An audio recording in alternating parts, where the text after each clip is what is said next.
Good morning, guys. January look at my watch again, the 24th. The freezing rain is melted off. It's going to be in the upper to lower 40s today, foggy. But I may be able to get outside. I sure didn't go anywhere yesterday as everything was a skating rink. So anyhow, I had some time and I'm bored. So I thought I'd make a quick little video. I was out on one of the groups that I belong to out on Facebook, and somebody made a statement about American Flyer. And I'm not looking for a political argument or the pros and cons of any of the toy manufacturers. We all have our favorites.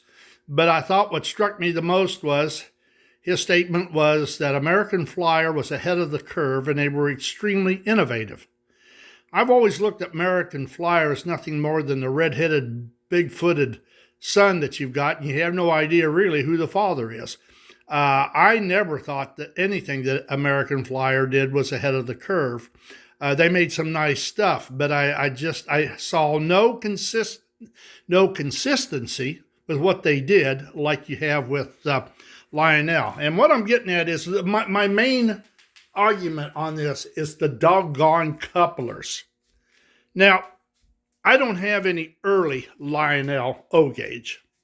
Of course, I got some early standard gauge, but as we all know, originally, it all started out as hook couplers. That was the same also for Lionel's O gauge.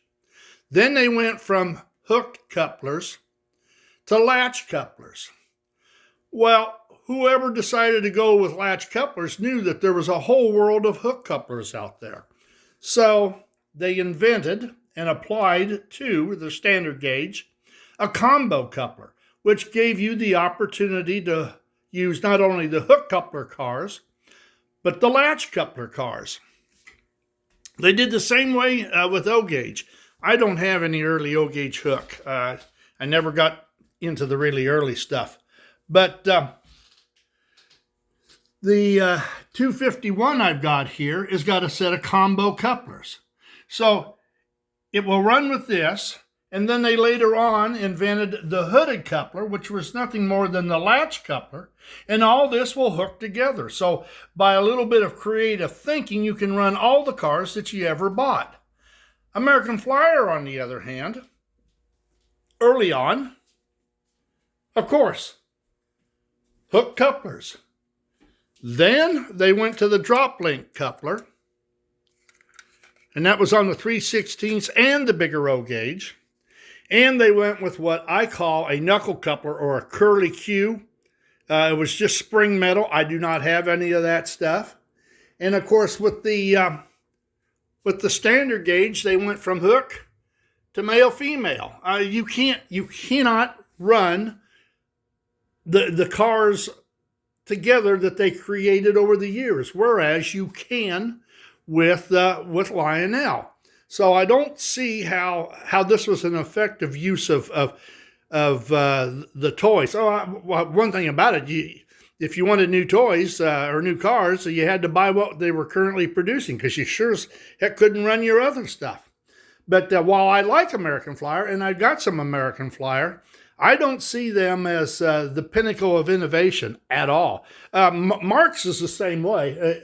I love the Marks, the pre-war Marks, but the only thing I collect are what they call the one-way couplers. That's all I collect.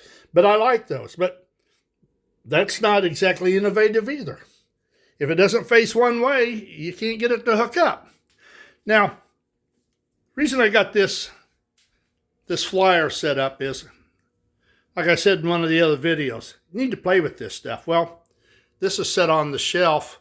I bet you I've had that locomotive. I know I've had that locomotive for over 40 years. It's one of the first things that I bought when I was, after I got out of the service and expanded into the American Flyer line. I love this particular locomotive because it uses the same wheels that their big Hudson has. In fact, I believe this locomotive and tender came in a set that Flyer put out called the 400. It was a Chicago Northwestern passenger set. I don't have the cars. I just bought the locomotive and the tender, like I said, 40 some years ago. But it's a smooth running little outfit. I love the spoked drivers on it. And because they're so doggone big, it looks like it's effortless as it's going down the track. So we're going to give it a run. But yeah, I'd appreciate any feedback about what you think about innovation and American Flyer. And I can't understand why any outfit would change their couplers so doggone many times and make some of the stuff that a kid may have gotten 2 years ago totally obsolete as far as the rest of the train goes. So let's move the coffee cup out of the way. And try not to get hooked up on my shelving here. I pushed it close. I made this layout a foot wider. That door originally closed. I could close the door up here. I had a dog leg there on the outside, and I wanted a curve and a straight shot. So I increased it another foot, and that just pretty much put the end into the door. In fact, I could go with 8-foot radiuses if I didn't mind moving the layout clear up against the window, but I'm not gonna. It's bad enough the way it is. I ain't gonna go that route.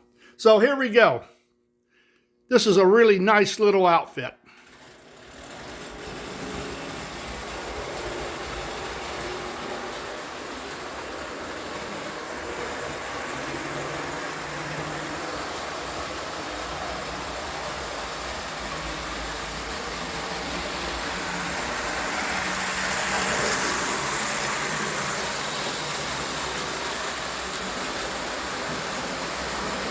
Runs good for being pushing 100 years old.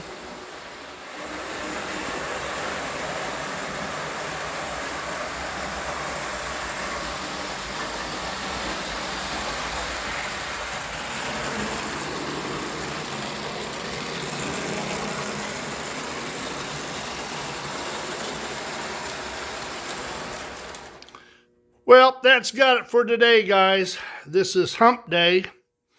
Well, it is for you who have to work. I don't work, so every day's a hump day for this old man. You guys have a good remainder of the week. Stay safe out there. Don't do anything I wouldn't do, which really leaves the whole world open to you. Just don't wind up in jail. Talk with you later. Toodaloo.